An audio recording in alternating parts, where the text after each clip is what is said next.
Bueno, muy buenas tardes. Gracias a todas las personas que se conectan hoy a este webinar llamado Panorama Laboral 2026, nuevas reglas, nuevos retos. Bueno, como todos sabemos, a inicio de año el derecho laboral en Colombia atraviesa pues, ajustes y transformaciones que impactan directamente la manera en que se gestionan las relaciones laborales, tanto en las empresas como a nivel de ejercicio profesional. Por eso hoy vamos a hablar de los principales cambios que entran a regir ahorita este año y sus implicaciones prácticas.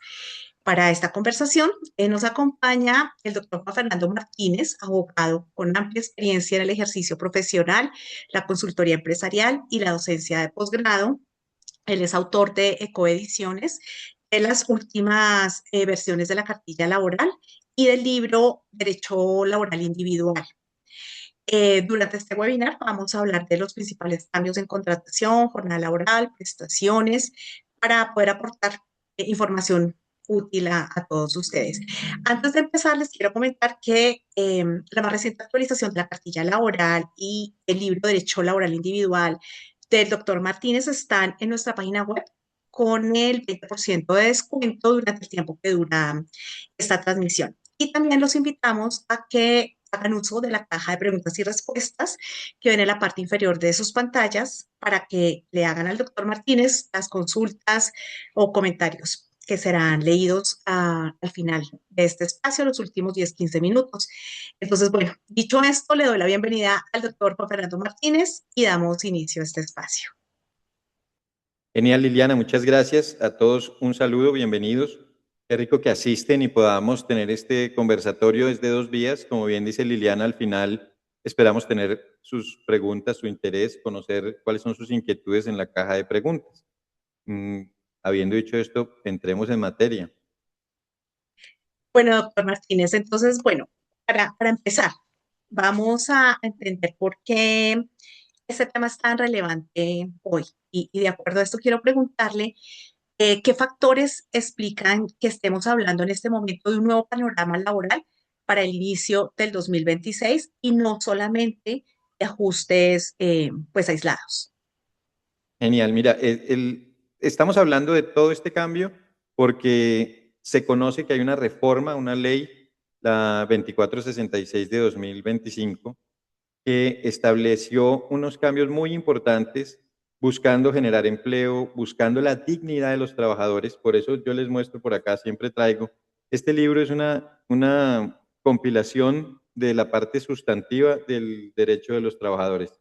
Y por eso se llama Principios y Garantías de los Trabajadores. Esta vez, el enfoque que hice yo acá, quienes nos acompañen, no se asuste si usted es empresario, pero resulta que el derecho laboral es la defensa del más poderoso sobre el más débil y no vamos a hablar de la palabra explotación, pero sí vamos a hablar de una fuerza de trabajo, de uno de los factores de producción, que es la generación de trabajo, que es utilizada por las empresas para transformar y demás en prestación de servicios, que se estaba viendo afectada en algún momento, según lo determinaron los legisladores, y dijeron, vamos a realizar cambios. En esos cambios nos vamos a encontrar con que efectivamente ya se vinculan a los trabajadores de plataformas. También tiene que ver con el cambio, la modernidad.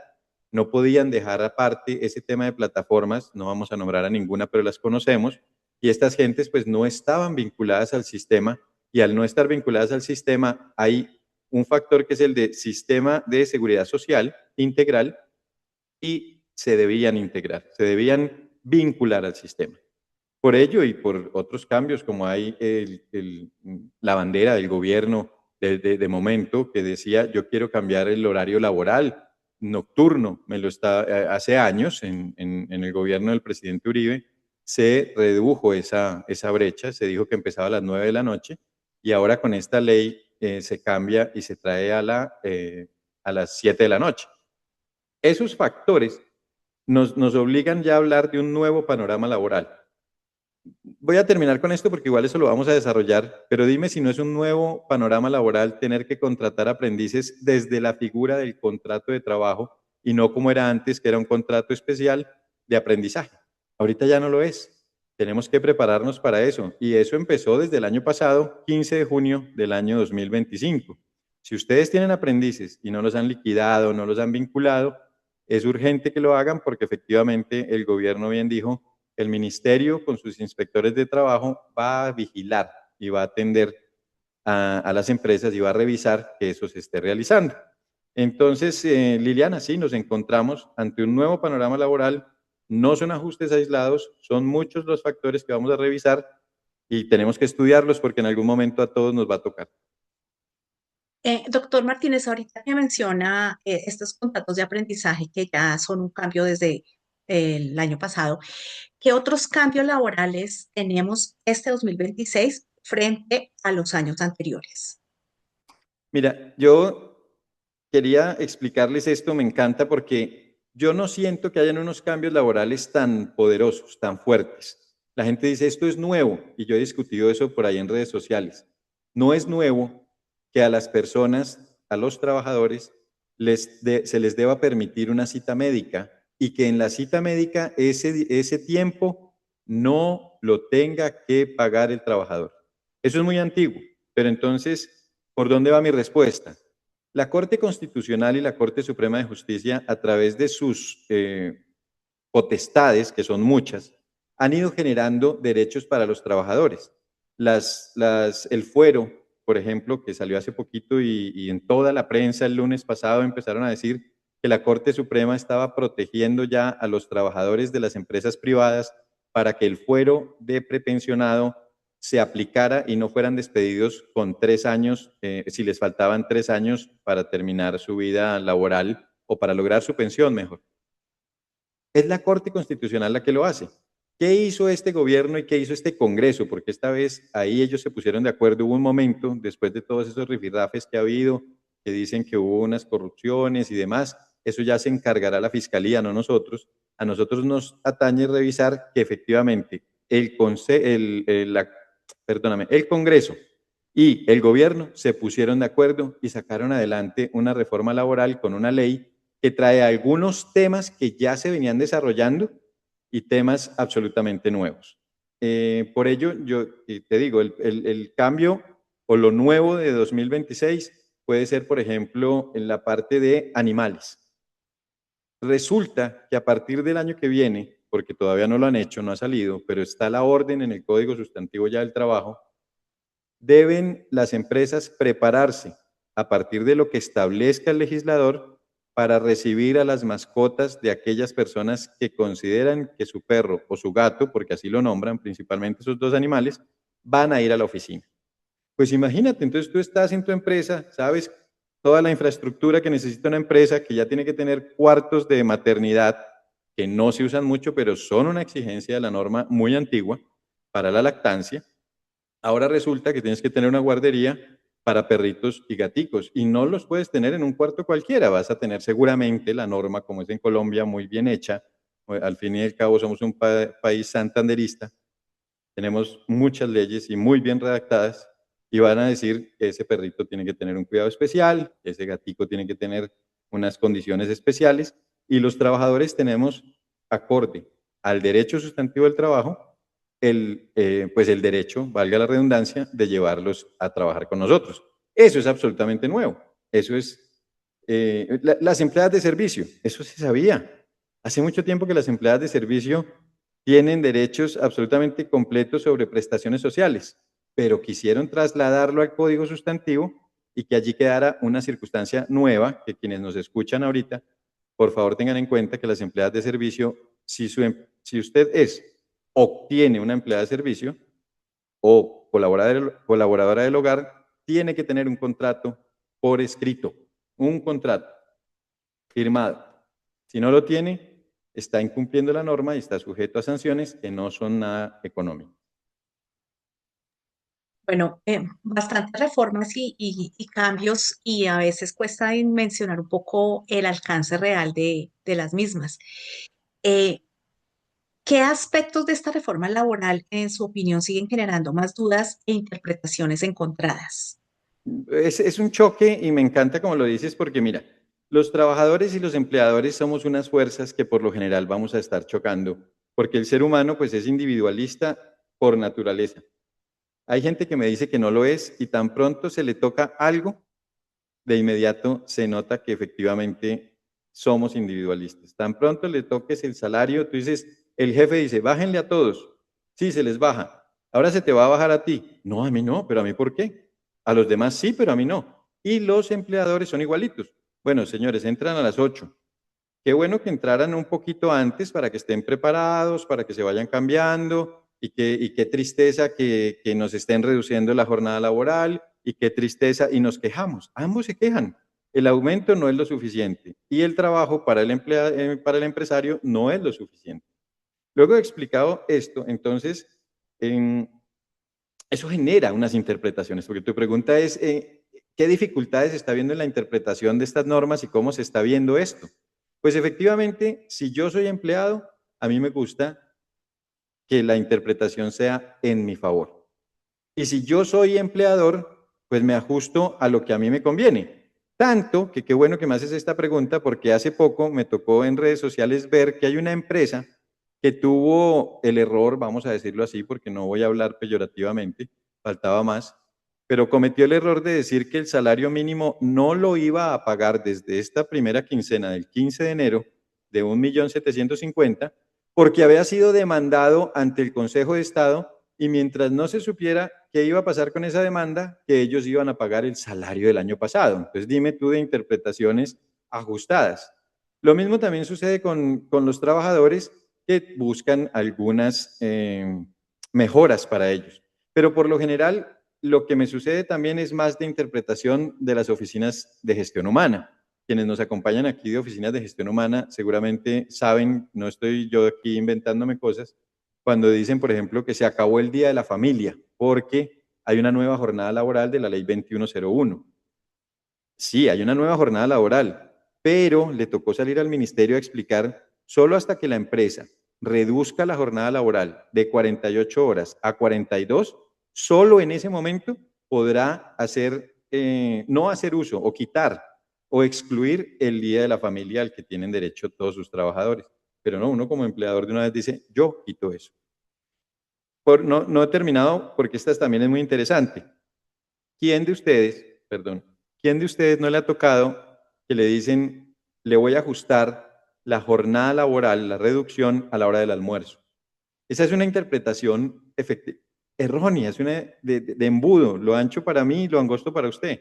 No, lo que busca la reducción de la jornada laboral es más tiempo de la persona en familia, no más tiempo en la empresa esperando a que sea el momento de entrar otra vez a trabajar después de consumir los alimentos. Y le tocó al ministerio también otra vez, vuelvo a meter al ministerio, en sus facultades, explicar y decir, no señor, ahí no es que se reduce la jornada se reduce o en el ingreso o en la salida, o al iniciar o al terminar. Hay varios ejemplos, estos son los que en este momento se me ocurren, pero si ustedes hacen memoria se van a dar cuenta que efectivamente pues nunca estamos contentos con nada y somos seres humanos y nos toca. Bueno, sí, es que entenderíamos que hay muchas cosas que todavía no están plenamente comprendidas por las empresas y por los trabajadores y son un poco de libre interpretación, como usted menciona, a cómodo propio, ¿no? Pero yo quiero que entremos un poquito en el tema de la contratación. ¿Qué novedades hay en materia de contratación que deben revisar las empresas este año con un cuidado muy especial? Bueno, Liliana y quienes asisten, la contratación siempre es de cuidado. Esa es una frase con la que debemos iniciar. Más allá de que fuese antes de la reforma laboral o inclusive desde la creación del código, esta ley de 1950 o demás, que tenemos pues tantas leyes del país de las leyes. Estos códigos laborales no solo exigen la parte sustantiva per se del trabajo, es decir, qué funciones va a tener la persona, en dónde va a desarrollar la labor, qué salario va a tener. Mi recomendación como consultor siempre es, desde el principio hay que tener atención qué personas está contratando. Algo de lo que está saliendo muy costoso, por lo menos en las pymes a las que acompañamos, es la rotación de personal y tiene que ver con la pregunta que me estás haciendo. ¿Qué cuidados debemos tener al contratar a nuestro personal? Cuando contratamos una persona que no es la ideal o idónea para el cargo, o que no la contratamos, por ejemplo, con el salario ideal y queremos dar una remuneración bajita, esa persona va a entrar porque le toca. Entra porque pues es la oportunidad y necesita el empleo, pero tan pronto tenga el momento de salir de ahí, sale de ahí. ¿Y qué va a generar? Otra vez el recurso, otra vez volver a generar, buscar el personal. Y buscar el personal, ahora que lo recuerdo, ya no es tan fácil. Recientemente salió la norma que establece que algo tan sencillo como dar empleo, Liliana, ¿qué es más fácil que decir, amigos, ayúdenme que necesito un escribiente, necesito en la editorial alguien que sepa de rotativas de impresión? Y eso se hacía. Ahora no, ahora tienes que ir a reportarlo a la página pública de empleo. Y si no lo reportas, te expones a una sanción. Todo está organizado para que lo que no se hace genere alguna sanción. Reporte de accidente de trabajo, reporte de enfermedad profesional, reporte de ausencias, reporte de pago de cesantías, pago de, ahorita que se viene el pago de intereses a las cesantías, pago de prima, entrega de dotación. Si no entrega la dotación es problema, si no paga la prima es problema, en fin. Entonces, eso hay que recomendarlo y vamos a cerrar tu pregunta sobre qué aspecto tenemos que tener nosotros pendiente con esta reforma. El cambio del término de un contrato, eso está pendiente, eso la gente todavía no lo hemos, inclusive yo me incluyo, no lo hemos recibido o aceptado como es.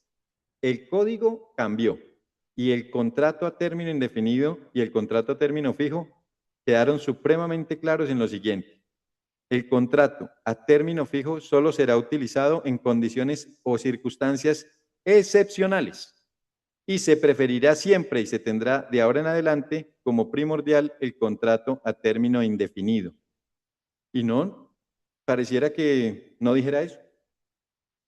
Vamos a ver el tiempo, los legisladores, sobre todo el Ministerio del Trabajo con sus inspectores, su potestad administrativa de control, qué estrategias van a utilizar, como empezó también en aquel momento la seguridad de salud en el trabajo, que no, pues por más que decía que tocaba tener seguridad de salud en el trabajo, una persona en cuidado, pues como que no se le paraba mucha atención, ¿no? Y empezaron a salir leyes y reformas y decretos y resoluciones que cada día la hicieron más poderosa. Llegará el día en que efectivamente eso es muy útil esto es un cambio social. Las personas no tenían acceso a crédito, Liliana, porque el contrato era término fijo, 3 meses de contrato. Y el legislador en eso está haciendo un compromiso con las personas que conformamos este Estado social de derecho. Me interesa esa parte, vamos a ver qué va a suceder. Eso te puedo decir por ahora. Doctor, gracias. Y sobre todo este tema de las modalidades de contratos, em, ¿qué riesgos jurídicos pueden tener las empresas que de pronto no actualizan o acatan estos nuevos esquemas de contratación? O de pronto no nuevos, sino que ya empiezan de pronto a regir con más fuerza. Sí, bien, las mismas de siempre, Liliana. Nuevamente, no podemos pretender o argumentar que el cambio que se está generando sea tan fuerte. Efectivamente, hay unos cambios bien interesantes a los que hay que tener cuidado, pero las sanciones siguen siendo las mismas. La tabla de sanciones que aparecen en los libros que les acabo de mostrar, porque también la tengo en la cartilla laboral que tú la dijiste, aquí aparece la tabla de sanciones, es la misma. ¿Qué pasa?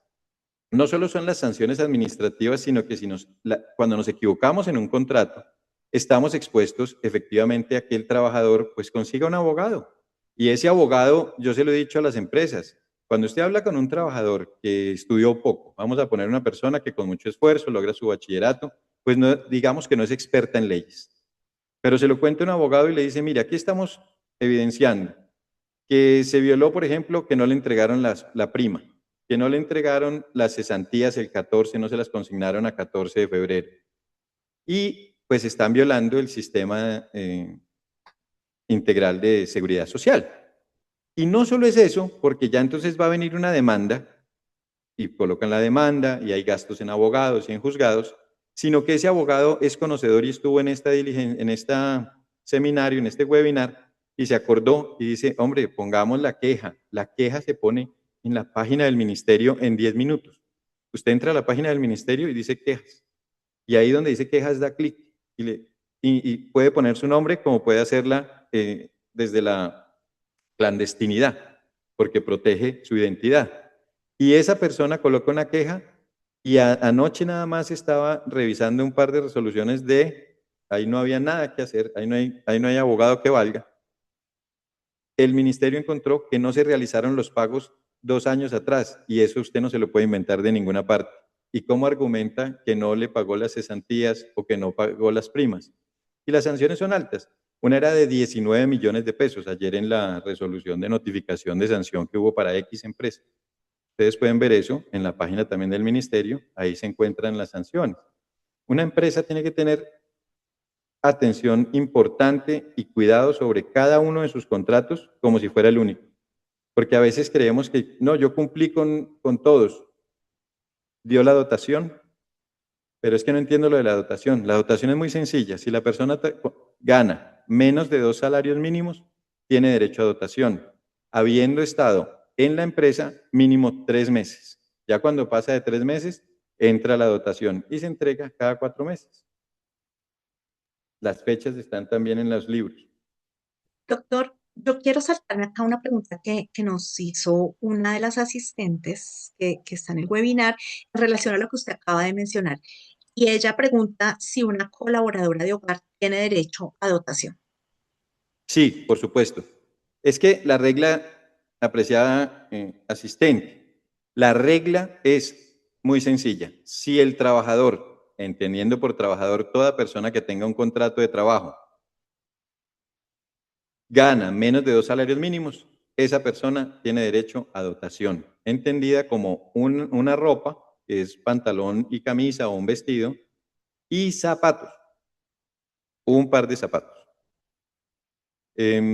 Iba yo a decir algo justo, me acordé mientras estaba dando esa explicación y no quise interrumpirla para terminarla, pero de allí viene el tema que te decía anteriormente, que son las altas cortes las que con el tiempo le van dando una cantidad de derechos a los trabajadores y tiene que ver, por ejemplo, con el principio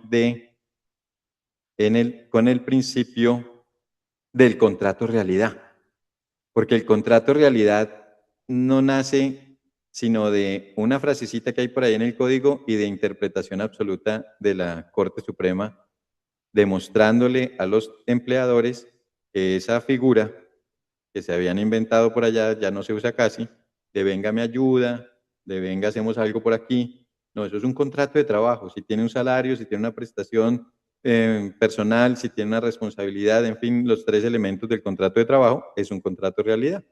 Y eso nació gracias a también el Poder Judicial. Bueno, doctor, bien interesante todo este tema de los contratos, pero hay otro tema del que se ha hablado mucho últimamente eh, y que ha sido visible pues en las últimas reformas y es el tema de la jornada laboral. Entonces, en relación a la jornada laboral y a la organización del tiempo dentro de esta jornada, ¿qué debe tener claro un empleador? Bien, maravilloso porque es efectivamente un derecho. Yo llevaba muchos años. Aquí a los asistentes seguramente les pasó lo mismo cuando yo empecé a trabajar por allá en el año 98, 99, siglo pasado. Se me hacía que era mucho tiempo, Liliana, se me hacía que 48 horas eran salir de noche para llegar de noche de la casa. Y yo empecé a trabajar como abogado en una oficina de abogados. Y salía yo de mi casa de noche en Bogotá y llegaba de noche. Efectivamente me parecía que era muy largo. Y cuando empieza uno a conocer culturas, por supuesto, europeas o de otros, obviamente otras latitudes, le contaban a uno, no, aquí trabajamos 40 horas, 42 horas. Qué envidia, qué maravilla poder algún día nosotros decir eso. Pues al presidente Duque, al Centro Democrático, al Congreso, se unieron efectivamente todas las fuerzas políticas y sacaron en el Congreso la ley 2101 de esta nueva jornada laboral, que yo también invito a las personas y a ti cuando me estás haciendo esta entrevista o este webinar es, no hablemos de la reforma laboral solamente como la ley, de la reforma laboral. ¿Por qué? Porque la ley 2466 no es la única que está generando cambios últimamente. Tenemos muchos cambios que se están estableciendo hoy, que estamos disfrutando, y llamemos que todo eso es la reforma en la que viene ahorita con un proceso social para que los colombianos seamos mejores personas. Aunque todos los días leemos en el periódico una cantidad de atrocidades y demás, sigamos pensando que podemos ser mejores personas. Ahora, ¿qué pasa con esa jornada laboral? La jornada se ha ido reduciendo y ya hoy es la última reducción. El 15 de junio se hace la última reducción, que es a 42 horas a la semana. Esa reducción aplica para todos, efectivamente menos, por ahí le explicaba yo a alguien, los trabajadores de confianza y manejo. Ojo con esos trabajadores de confianza y manejo. Empresarios, ahí va, la parte ancha y la parte angosta. La parte ancha para los empresarios. Un señor que está en obra ayudando a poner unos ladrillos y lo declaran empleado de confianza y manejo. ¿Y por qué? Porque ese señor tiene que trabajar, sabe a qué horas entra, pero no sabe a qué horas sale, se dice vulgarmente. No, tiene que haber unas condiciones reales, unas condiciones justas para una remuneración alta, una responsabilidad, una capacidad de dirección y de tomar propias decisiones que afecten a la empresa para que sea una persona de confianza y manejo, no cualquiera. Entonces, a esa persona no se le aplica la jornada laboral. Hay algunos temas en los que efectivamente, inclusive ya la Corte está entrando y está diciendo si bien es cierto, el código dice que no se le aplica, mira cómo los cambios se van generando porque efectivamente socialmente hay una ola. Estos empleados a futuro, estoy seguro, podemos dejar esto grabado, van a empezar a decir que también los empleados de confianza y manejo van a tener una jornada lógica, racional, de 42 horas a la semana. Queda, por ejemplo, la jornada máxima diaria es de 9 horas, ojo, y la jornada mínima que se busca es de 4 horas. Eso está muy bien explicado y dice, bueno, usted va a trabajar y lo arregla y lo acuerda con su empleador y le dice, voy a trabajar 4 horas mínimo X día y los otros trabajo 9 y se van ajustando y hay empresas que lo admiten, lo permiten. A las empresas grandes les queda eso muy fácil y las pymes están luchando por aprenderlo. ¿Qué más te puedo decir de la jornada laboral que no hayamos dicho ya?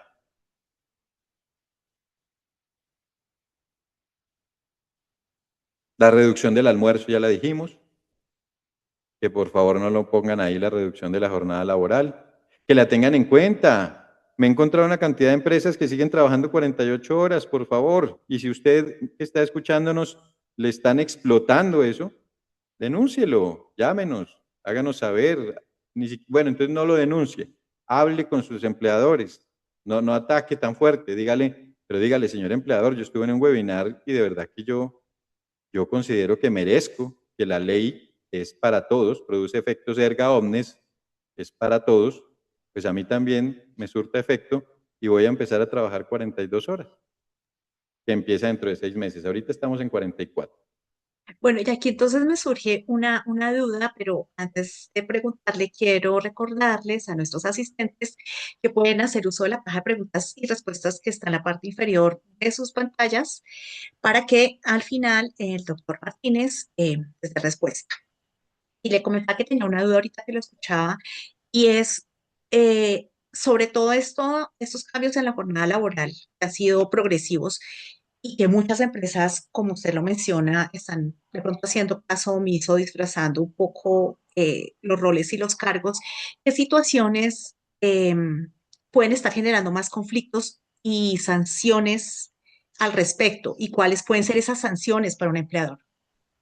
Qué bien, mira, Liliana, cualquier circunstancia que esté en contra del código sustantivo, tengan su código actualizado, este está muy bueno, lo pueden conseguir en las librerías. Un código, una ley, léala, esté atento, porque cualquier circunstancia en la que se actúe en contra de lo dispuesto por la ley, pues es ilegal. Así de sencillo. Entonces, ¿qué sucede? Que a veces creemos que hay pequeños detalles que no son visibles y le damos al trabajador. Ejemplo, no me gusta determinado partido político y entonces atacamos por el partido político. No me gusta determinada circunstancia de la vida, tenemos derecho a una personalidad y esa personalidad a mí como jefe no me gusta y atacamos. Pues resulta que el Código Sustantivo del Trabajo establece la libertad absoluta. Me voy a meter con otra. Son tres, son esa de los partidos políticos, porque así está en la norma, de las condiciones pues, de género, que también no lo había sabido decir, y la condición de religión.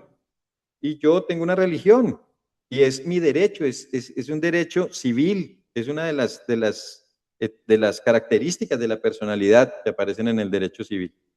Y resulta que al empleador no le gustan, pues ese no puede ser un problema para atacar a la persona. Entonces tenemos que tener cuidado y las sanciones son muy fuertes. Ahora vamos a retomar la pregunta con el tema, por ejemplo, del acoso sexual o el acoso laboral. Si hay un acoso laboral, hay una persona a la que se le está presionando. Esa persona está trabajando de más. Se le está pidiendo carga laboral superior a compañeros inclusive del mismo rango, porque eso lo vemos muy seguido. Al que más sabe, como que se le pide más y se le está explotando laboralmente. Pues hay que llevar un proceso y hay que hacer un proceso con el comité de convivencia. Y ahí sale y surge otro muy buen punto para estas charlas y es el sistema laboral va de la mano de los sistemas integrados de seguridad social o sistemas de seguridad social integrados. ¿Qué quiere decir esto? Son cuatro. Nosotros tenemos un sistema de contingencias que es el más pequeño, el menor, contingencias. EPS, salud, tenemos ARL o riesgos laborales y tenemos el de pensiones. Esos cuatro sistemas están ligados de una manera supremamente importante y neurálgica. Son nerviecitos muy especiales, en los cuales cualquier falla, porque estamos hablando de sanciones y de qué se está dando en este momento o qué es lo que más se ve. Y se ve, por ejemplo, entonces, que no hay un sistema de seguridad y salud en el trabajo. Contratan a las personas porque sí, venga, empiece a trabajar. Entonces no hay una capacitación, entonces no hay una capacitación en el cargo, no hay un seguimiento, no hay un análisis de riesgos que puede ser la Guía Técnica Colombiana 45, GTC 45. Puede ser un tema, vamos a la parte de seguridad, vámonos, quitémonos de la ARL. Ahora vamos entonces a que puede ser las pensiones y no le cotiza a pensión, falla en la pila, en la planilla. Y si la planilla no tiene la cotización a pensión, que se da mucho, te decía antes de que iniciáramos esta reunión, que encontré anoche nada más revisando, preparando algo de esta conferencia, de esta charla, el 50% de personas que trabajan en este país se encuentran por fuera del sistema. Y si están por fuera del sistema, significa que a futuro no están cotizando en pensión y no están cubiertos por la salud más allá que por el CISBEN. Pero si no cotizas tus semanas, esas semanas son dificilísimas de recuperar. La gente, nosotros en Nagama, pues llevamos mucho proceso también de pensiones. Y cuando perseguimos esas semanas obvio del pasado, pues nos dicen esa empresa se cerró, eso no duró mucho, eso era más como un parqueadero, se habla coloquialmente así, y no, esa panadería ya no existe, o esa carnicería, o esa zapatería. Y es gente que se queda sin su pensión y es parte de la lucha que tiene este gobierno, buena o mala. Yo no, aquí ni soy del gobierno, ni estoy contra el gobierno. Me fundamento, soy un tipo legal de leyes y lo que dice la ley. Y la ley nos está demostrando que no hay cubrimiento de ese sistema. ¿A qué nos exponemos? Nos exponemos a algo pues a dinero supremamente complejo, porque efectivamente se va a hacer una ecuación actuarial, un cálculo actuarial, una ecuación, y se va a traer ese dinero que usted estaba debiendo de hace 20 años, o sea, hoy que está fallando, dentro de 20 años le van a pedir una suma considerable. Todo es en dinero. Si yo no le doy a la persona el horario, la jornada de trabajo, que tiene que tener y todos los días le saco, mira tú, estamos en 44 horas y tú lo tienes trabajando 48, pues hay 4 horas extras que no ha cobrado la persona diariamente. Entonces coge la calculadora. ¿Cuánto es cuando esa persona vaya a la autoridad competente, que es el ministerio, con sus inspectores del trabajo? ¿Cuánto dinero? Y obviamente eso lo decide un sistema colapsado judicial, porque nadie va a decir, ay, yo escuché un webinar y mañana voy a pagarle a todos los que les he explotado estas horas extras, o a los que no he pagado, no he pagado estas horas extras. No lo va a hacer, voluntariamente no lo va a hacer. Entonces tiene que haber una intervención que puede ser administrativa en primer orden por los inspectores del trabajo, que se puede buscar una conciliación, o judicial, que es con una demanda. Me decías, ¿qué tenemos que tener cuidado en estos momentos y cuáles son las sanciones más normales? Yo creo que las prestaciones sociales, Liliana, de las que he visto últimamente, tiene que ver con la falta de pago de las cesantías y las primas. Y traigo una noticia porque las últimas notificaciones que hemos visto en Nagama y que pues, nos toca leer, establece la autoridad una frase para quienes son empresarios acá, emprendedores que me escuchen, por favor. La frase es muy sencilla. Luego de 18 hojas de sustentación, porque así tiene que ser, de una sentencia o de un acto, debe estar motivado, se dice. Después de 18 hojas de motivación, la frase es muy sencilla. Nadie se puede exonerar por la ausencia de dinero de una obligación. Si usted contrata a una persona y la empresa no tiene dinero o el emprendedor no tiene dinero para pagar la prima, mejor no la contrate, porque la autoridad le va a decir a usted, el hecho de no haber tenido el dinero no significa que usted se hubiese podido sustraer de hacer el pago de esa obligación, que es una obligación legal y es un derecho fundamental. Ahí, ahí yo creo que quedamos, ¿no? Doctor, bueno, gracias. Yo quería preguntarle sobre este tema de las prestaciones sociales que a veces pues están un poco en tela de juicio o que muchas empresas, como usted lo menciona, no son tan rigurosas. Entonces, ¿qué debe tener en cuenta de pronto en su planeación una empresa para no incurrir en estas faltas, en estas fallas, o de pronto empezar a adaptarse a estos cambios en cuanto a las prestaciones sociales? Sí, desde la visión administrativa, nosotros cuando ingresamos a una empresa siempre consideramos la parte de analizar el PIG, revisar el balance, establecer antes de contratar a una persona, revisar cuál es el costo real de un empleado. En los libros yo también siempre desarrollo ese capítulo porque uno piensa que un empleado vale 1.750.000. No, un empleado vale más que eso, además del transporte, del auxilio, que ya de pronto entonces lo conoces, vale aproximadamente, y ya está muy famoso, salió en todos los periódicos, 1.920.000 pesos aproximadamente. ¿Qué? 2.920.000. Entonces, 1.750.000 se convierte en 2.900.000. Eso es lo que realmente vale un empleado mensualmente. Los pagos no se hacen mensualmente, ustedes ya lo saben, la prima se paga en junio y en diciembre y las cesantías se pagan en febrero y las vacaciones se pagan solo una vez cumplido el año de trabajo o proporcional al tiempo laborado. Pero entonces, y las vacaciones no son prestaciones, las vacaciones no son prestaciones, eso es un principio, no nos confundamos ahí. Pero luego de hacer esa aclaración y más allá de la parte técnica, la recomendación que se hace siempre efectivamente es mantener controlado y cuidado el flujo de caja. Tendríamos que entrar a una parte muy administrativa, pero sí no se dejen llevar por contratar por contratar. Estoy emprendiendo, lo que hablábamos ahorita, estoy emprendiendo, estoy empezando, entonces me vale, me subrogo la autoridad y la interpretación de la norma a mi favor, para favorecerme solo a mí, ¿no? Porque ahí le estás generando un daño a una persona. Si no puedes contratarlo, se tiene que mejorar alguna otra instancia para que ese PIG, para que ese balance nos dé la autoridad, la autonomía administrativa, poder pagar a tiempo. Alguien me decía hace poco, es que estamos pagando a tiempo. Y decía, sí, y es que pagar a tiempo es la obligación.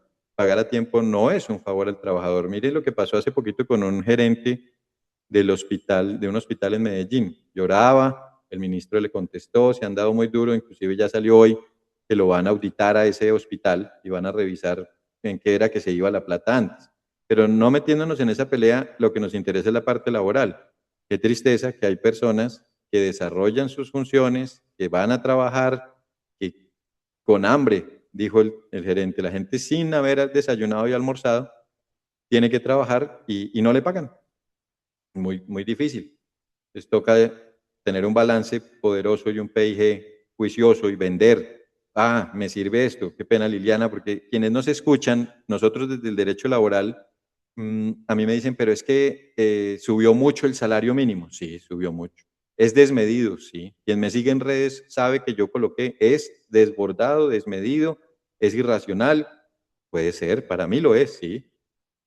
Pero eso no significa que la economía no exista la mano invisible de Adam Smith del libro de la riqueza de las naciones y otras obras pues de Adam Smith y nos fuimos por allá a los 1800, pero eso todavía se usa hoy y lo aprendí del presidente Duque. La economía es un acordeón y la economía es un yoyo también. Lo leí en un libro hace poquito de Decca Witness que se llama El libro de los negocios.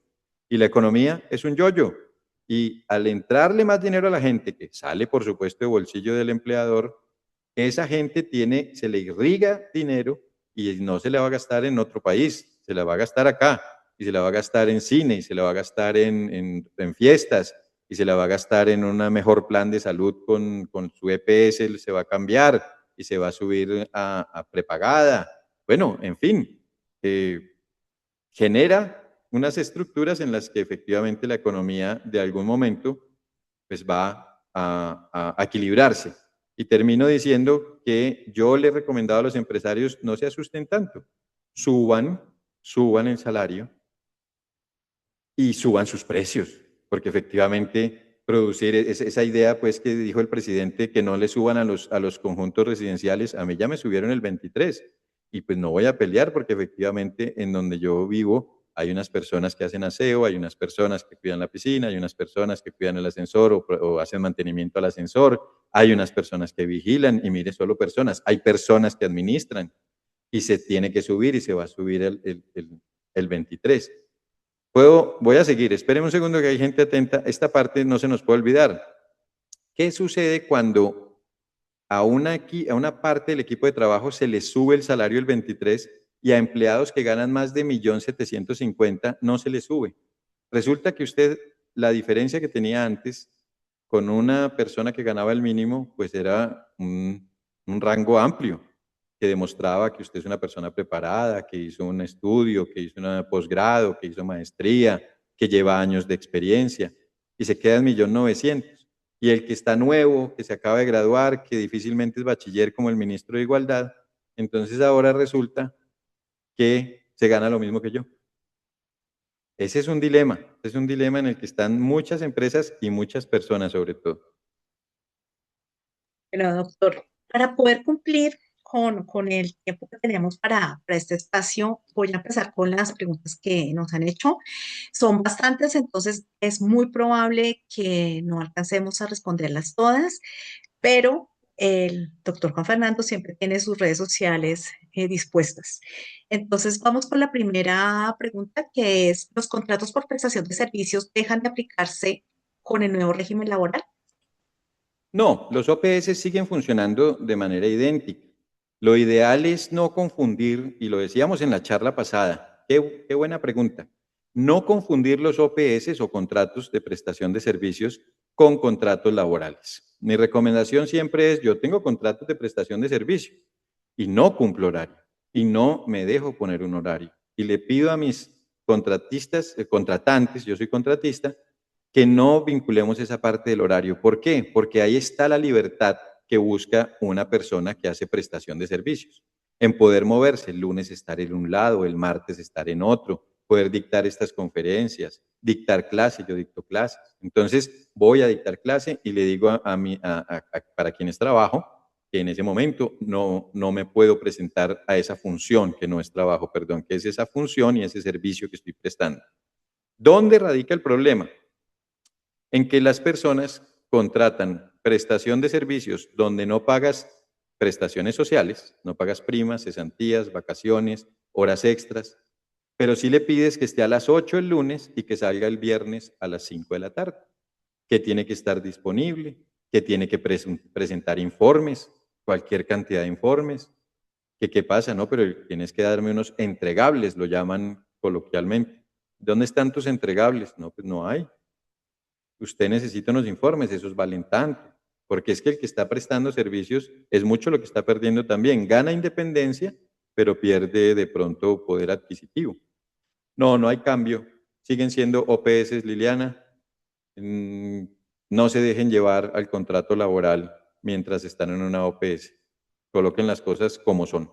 Tiene que estar por escrito. Gracias, doctor. Otra persona nos pregunta, ¿qué cambios hay en relación con el acoso laboral y el proceso disciplinario?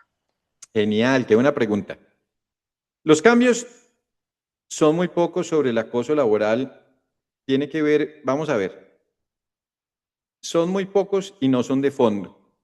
Tienen que ver y mantenerse, por ejemplo, con la reunión que hace el comité de convivencia, que debe ser una vez al mes ya y no cada 3 meses. Pero no son de fondo, no tiene que ver con que el acoso laboral se pueda demostrar de una u otra manera, pero son ellos quienes van a entrar como primeros garantes de ese proceso. Entonces, digamos que por ahí hay un cambio. ¿Y qué sucede con los procesos disciplinarios? Ahí hay un cambio de fondo, de forma.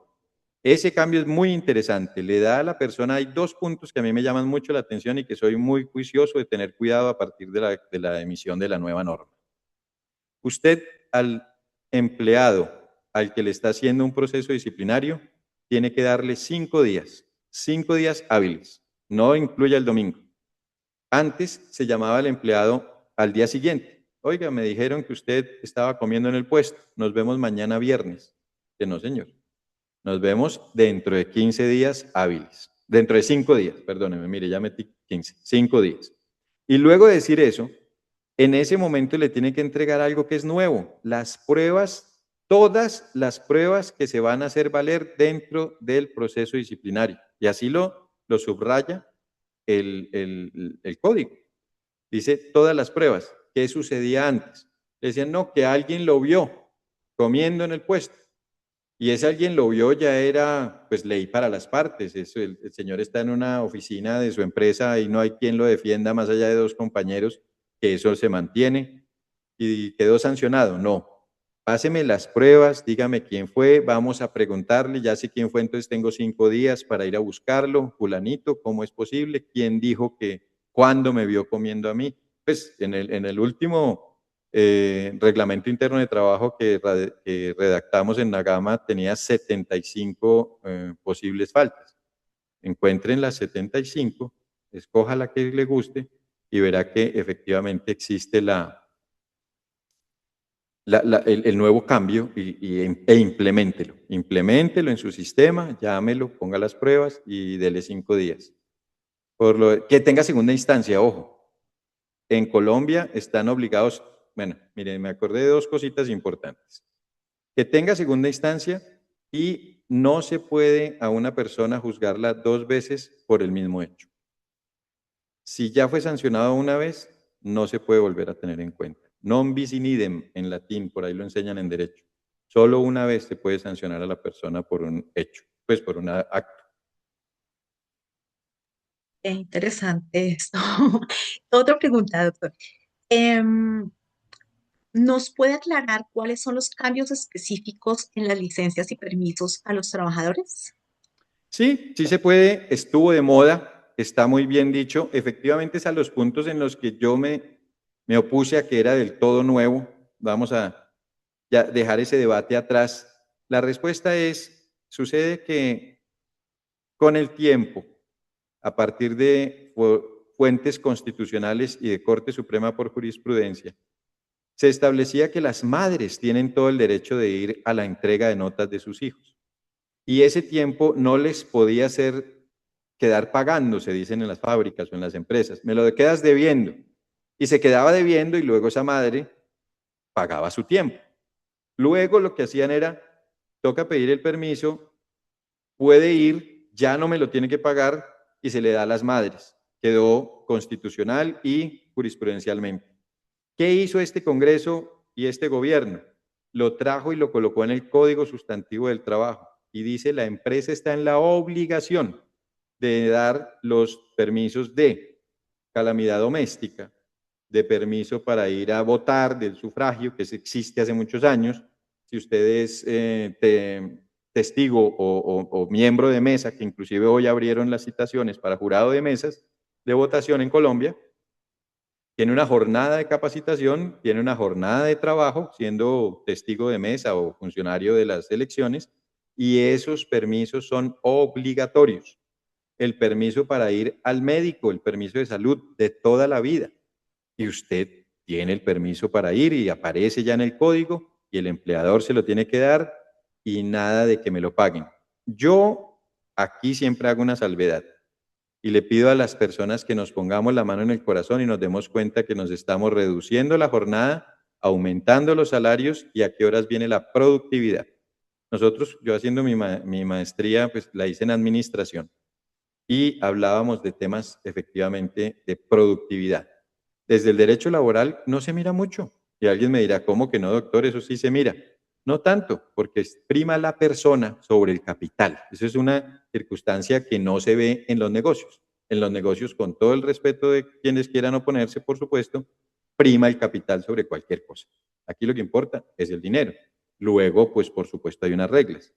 Haciendo esa aclaración, los empleados se les solicita, hombre, trata de que tu cita no sea en toda la mitad de la jornada a las 10 de la mañana, porque te tienes que ir a las 9 y volver después de almuerzo. Y efectivamente te necesitamos en la empresa, por eso estás.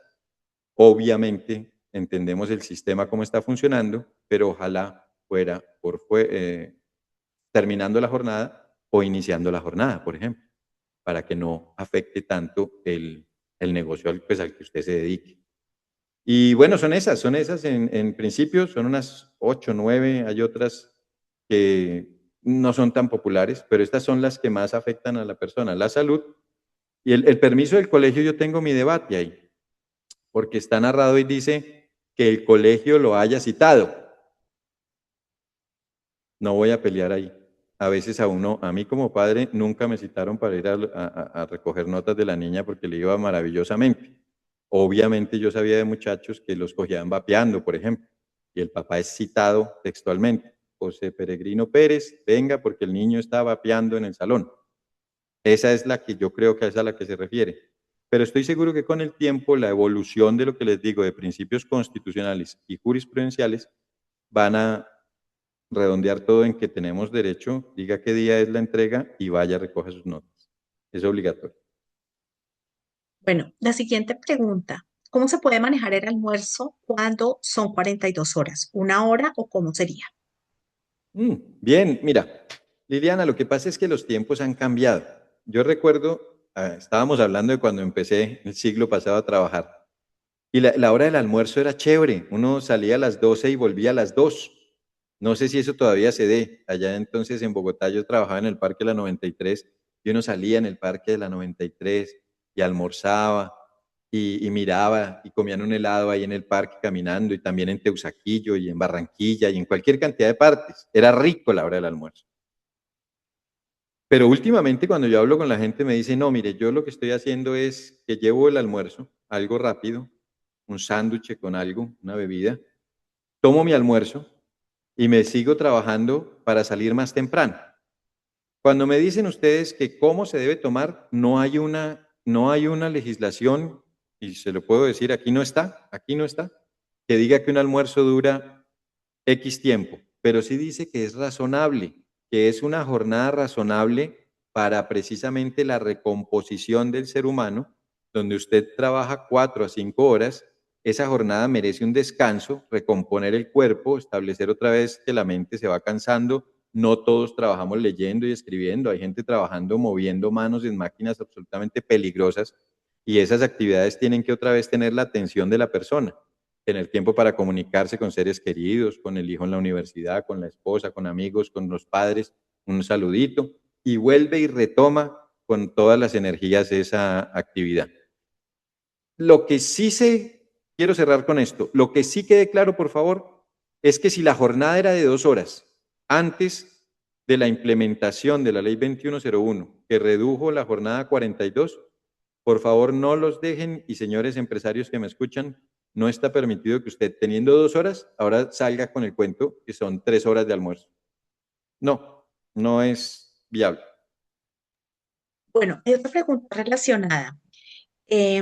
Si mi operación exige que la atención es continua y solo tengo un trabajador, esa hora de almuerzo intramural la puedo acumular en la semana para otorgarle un descanso o pago en tiempo. No, no, no, no. La jornada de trabajo exige, mire, acaba de decir usted dos cosas, Liliana, interesantes de esa pregunta. Esa jornada intramural, la hora del almuerzo es absolutamente independiente. La persona en ese momento puede irse a pagar las deudas al banco, puede salir a comprarse un vestido de baño porque va de vacaciones, puede ir a pagar el plan celular, cualquier cantidad de cosas. Ese es su tiempo. El tiempo de la jornada de almuerzo, que eso es interesante, no está incluido y decimos en derecho, no se conmuta dentro de la jornada laboral. Esa no va, no es para nada del empleador. Dicho esto, esa, esa práctica que usted está diciéndome que no puede parar, son las que yo te digo, Liliana, que tienen que ver, y me perdona quien me escucha, por favor tómelo con mucho aprecio, con la parte ancha y la parte angosta. Ahí quien se está acomodando a la máquina es el pobre trabajador y quien está disfrutando de que se acomode a alguien es el empresario. El Código Sustantivo establece y que se entiende por jornada de trabajo aquella que consta de dos partes y que requiere y establece y debe tener como mínimo un descanso. Y ese descanso se llama almuerzo. Esa jornada se tiene que partir en dos, sí o sí, porque así lo dice la norma. Y empezando estábamos hablando de eso. ¿Cuándo se cometen faltas? Eso sería una falta. Lo que pasa es que esa falta, mire que esa falta no es una falta común, porque el común denominador es que todas las personas tengan un almuerzo. Esa que le estás quitando no se puede reemplazar. Tienes que darle su descanso.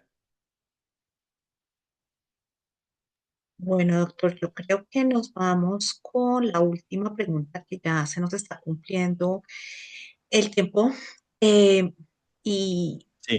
les pido disculpas a las personas que preguntaron y no alcanzamos, pero como les comenté, el doctor Martínez siempre está muy dispuesto a responder en redes sociales. A ver, entonces, miremos esta. Ay, no, esta no. Bueno, esta. Si un trabajador ha sido contratado en la modalidad a término fijo a un año con múltiples renovaciones, ¿qué implicación económica tiene para el empleador el cambio de modalidad de término indefinido? Vale, mira, no tiene ninguna implicación económica. La mutación en ese caso, si es voluntad de las partes, esa mutación de cambio de contrato de término fijo a término indefinido no genera ningún dinero en ese momento, porque el contrato no se ha terminado. La importancia que hay o donde se va a evidenciar un concepto monetario es cuando se dé la terminación del contrato. Tú puedes hacer el cambio que inclusive ya en el nuevo código está, usted no va a poder tener un contrato a término fijo por más de 4 años. Las prórrogas igual van a operar, no se va a poder tener, la cuarta será a un año, así que estuvo muy bien redactado y está muy bien establecido para que las personas luego de 4 años ahí mute automáticamente y se convierta a término indefinido, sin que eso signifique que haya plata que pagar. Ahí no hay plata, ahí no se genera nada diferente. Usted sigue con su contrato de trabajo. Ojalá, ustedes, si hay aquí funcionarios que están con gestión humana, mucho uso de los otros sí. El otro sí es una herramienta que cuando vamos a las demandas, preguntamos a las empresas y no hay otro sí. Eso fue de vos, eso fue de vos. E inclusive hemos ganado un par de demandas en las que el demandante, que era el trabajador, decía, de vos el jefe me dijo que yo iba a, de vos, ¿qué testigos hay? Dame las pruebas y te daré el derecho. Todo por escrito. Doctor, yo había dicho que era la última pregunta, pero se acabo de ver una que está muy, muy interesante Dale. y pregunta por la ley ISAC, que si debe quedar consignada en el reglamento interno. No, todavía no para el rey, para el reglamento interno, pero permítame un segundo que a mí eso me gusta. La ley Isaac es de un niño que se fue en una piscina. ¿Cuál es la ley Isaac? Sí, es la ley que dice que un cuidador o un padre de un niño con una enfermedad terminal. Sí, esa. No, mira, efectivamente no. ¿Qué es lo que sucede? Hay muchas leyes de este estilo, que no deben quedar en el reglamento interno de trabajo. ¿Por qué? Qué buena pregunta y le voy a explicar. El reglamento interno de trabajo del artículo 104, que se mantiene tal cual y tiene algunos ajustes, y es que se debe publicar en dos partes de la empresa y en digital, hoy en día, por favor, acuérdense publicarlo digital, y que debe la persona también renovarlo o la empresa dentro del año posterior a la publicación de la ley, que fue 15 de junio del año pasado. Es decir, que su reglamento tiene que estar actualizado con todo lo que establece el código, con todos los cambios, a 15 de junio del año 2026. Eso igual trae los cambios de jornada de trabajo y los 14 ítems que trae ese artículo, 19 ítems. Lo demás debe estar en el contrato o debe estar establecido en alguna otra parte. ¿Por qué? Porque el reglamento interno de trabajo no es como una Biblia en la que usted pueda meter absolutamente todo lo que se le ocurra o lo que necesite. Vamos a ver, espérame un segundito. Quiero colocar en el reglamento interno de trabajo como permiso especial o como atención a los trabajadores la circunstancia en la que haya una persona que tiene que cuidar a un menor con cierta discapacidad. Sí, bien redactado lo podría colocar, claro que sí. Sí, efectivamente. Lo puedo colocar en la parte de jornada de trabajo. Bueno, doctor, muchas gracias. Y bueno, ahora sí llegamos al final de este espacio. Entonces, pues muchas gracias, doctor Juan Fernando, por compartir su análisis, su experiencia y su conocimiento. Y gracias a todas las personas que nos acompañaron hoy por su interés y por su participación. Liliana, ¿y cuántas personas estamos ahorita?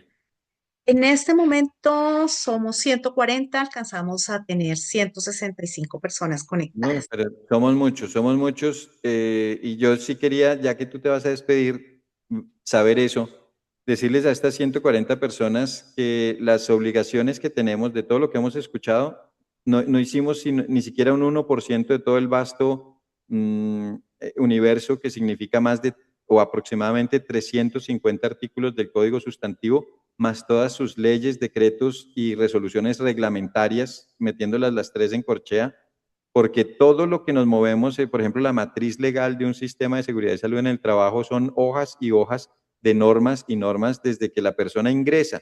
Cuando cruza el portal de nuestra empresa, es responsabilidad de nosotros como empleadores, y los empleados también tienen una responsabilidad de cuidado, de atención.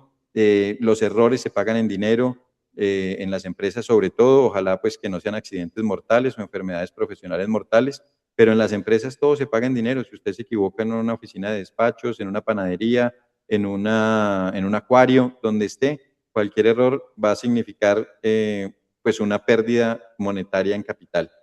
Tenemos que leer nuestros contratos, nuestros reglamentos, tenerlos al día, porque el reglamento es el mapa y la directriz del esquema empresarial que estamos manejando, las reglas tanto para el empleador como para el trabajador.